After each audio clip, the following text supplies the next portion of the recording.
Our brains are the most powerful tool that we have to be able to achieve our dreams and transform our lives for the better. But unfortunately for many of us, we don't use our brains in such a way that is conducive to achieving our goals. Rather, we spend more of our time focusing on what we don't want rather than what we do want. But I believe that through the power of visualization, by seeing and imagining what it is that we want to bring forth into our lives, we can achieve our goals and transform our lives for the better. Hi, I'm Frank Nunez with Teaching University. In this lecture today, we're going to be discussing how to use visualization to manifest our desires.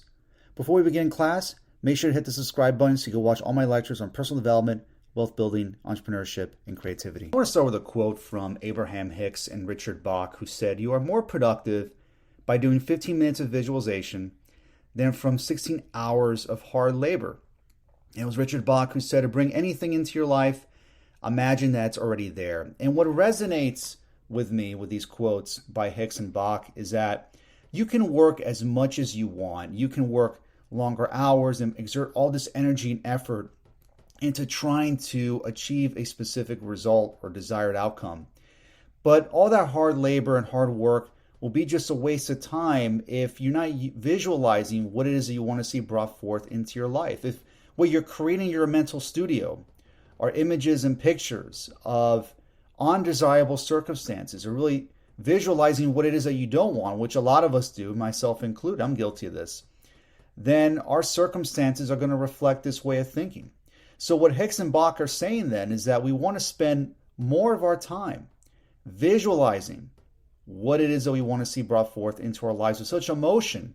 It's as if what we want is already here with us in the present moment. And it was Earl Nightingale who said in The Strangest Secret, you become what you think about. And I think this is the underlying message, I believe, what a lot of personal growth teachers and what's found in books and podcasts, etc., promote, is that really it's you become what you think about, meaning that if you focus on what you don't want, the bad relationships, the poor health, the debt, financial poverty, etc., then your circumstances are going to be a side effect of your way of thinking and what you're visualizing and what you are creating in your mental studio. So I think harnessing the power of visualization is so important, is that it's a skill where we begin to reshift our focus from what we don't want to what we do want. So now how can we define creative visualization? Well, creative visualization is a specific way of using your imagination. It's a cognitive process that consists of forming vivid mental images. You consciously change the images, which in turn changes your emotions about the subject of the images.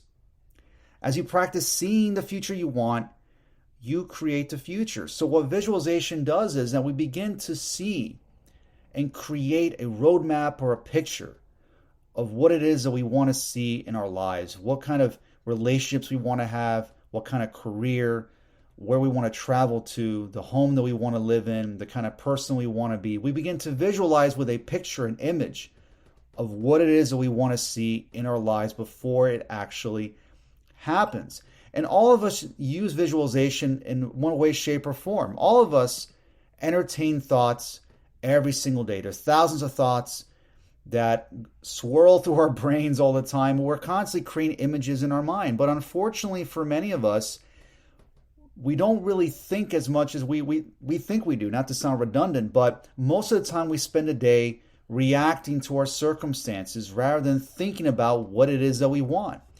And this could be a heavy burden on us when we're constantly focusing on what we don't want. And by always really entertaining negative thoughts and really indulging in these self-limiting beliefs that we've carried since childhood, then it's no wonder why so many of us experience frustration, because we're not going anywhere since we keep thinking and acting in the same way that produce the same results. And to break these patterns of habit, then, it requires visualizing new horizons, new images and pictures of what it is that we do want. And who I think was a master of really explaining visualization and how to use the subconscious mind, as we're going to discuss now in a moment, it was Bob Proctor. And Bob Proctor, for those of you who aren't familiar with him, he was in the film The Secret, which was an international sensation. There was a film in the book that sold millions of copies throughout the world, just as it became an international phenomenon. And Bob Proctor was one of the best personal growth coaches in the industry. Unfortunately, he passed away as of recently as of the creation of this lecture. But just a remarkable human being. And really, he was able to take all these concepts that I'm discussing and simplify it in such a way that it could help us take action. So I'm going to borrow this chart that Bob Proctor used a lot in discussing how we can use visualization to achieve what we want. So when you think about our thoughts and the way he described it, thought is energy. And the thoughts that we entertain in our mental studio, in our minds every single day, they become ideas. And these ideas with enough emotional charge to them can be impressed in our subconscious mind. And when you think about many of our habits that we engage in every single day, many of our habits, the vast majority of them, go completely unconscious. A very good example is that when we drive to work or we drive somewhere using our vehicle, that it becomes second nature. We don't have to think about much when we're driving because we've done it so many times. It becomes burned subconsciously in our brains as to how to drive. It becomes second nature. And this can go with a lot of our other habits that through constant repetition over time, our habits have become ingrained in our personality. But what Bob Proctor really is talking about here and how to use visualization to achieve a desired result is we want to hold a mental image or picture of what it is that we want. And in that image, we want to encourage emotional intensity. And what I mean by that is that we want to take that image, say we want to make $100,000 within a given period of time. We want to hold that image of that check or that image of you shaking a hand with a business partner, of achieving a business deal where you earn that $100,000 and holding that image and feeling as if that event has already happened. And how a lot of our unconscious habits are shaped is through emotional intensity.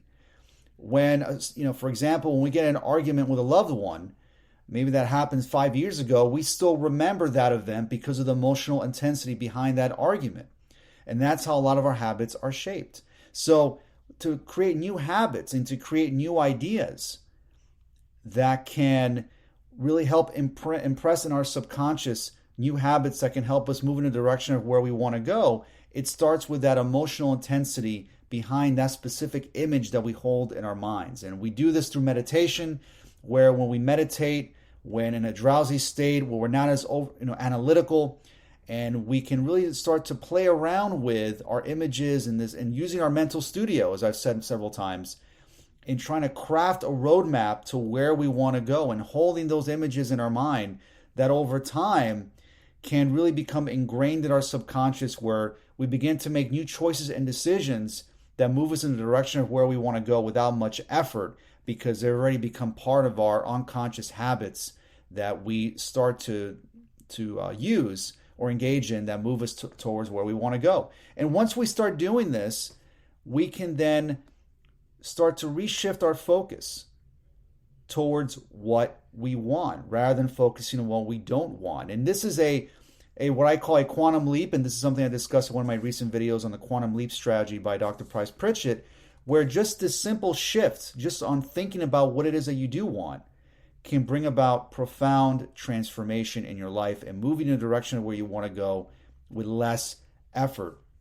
And when it comes to visualization, a lot of athletes credit visualization with helping them achieve peak performance and flow when they're outperforming in the sports field. And what a lot of athletes do is they visualize how they're going to perform out in the field before they actually step foot in the arena. And again, a lot of not just athletes, but scientists, entrepreneurs, and other high-level performers use visualization techniques as a way to see what it is that they want and move towards that specific image and that goal before it actually happens. And that's how they bring about the kind of results that they want to get.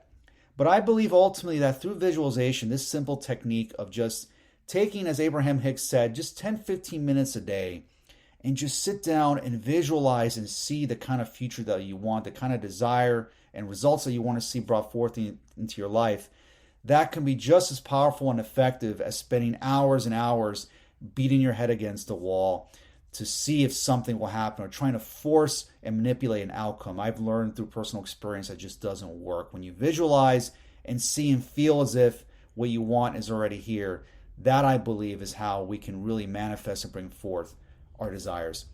Thank you so much for watching this class. I'll see you next time. Take care.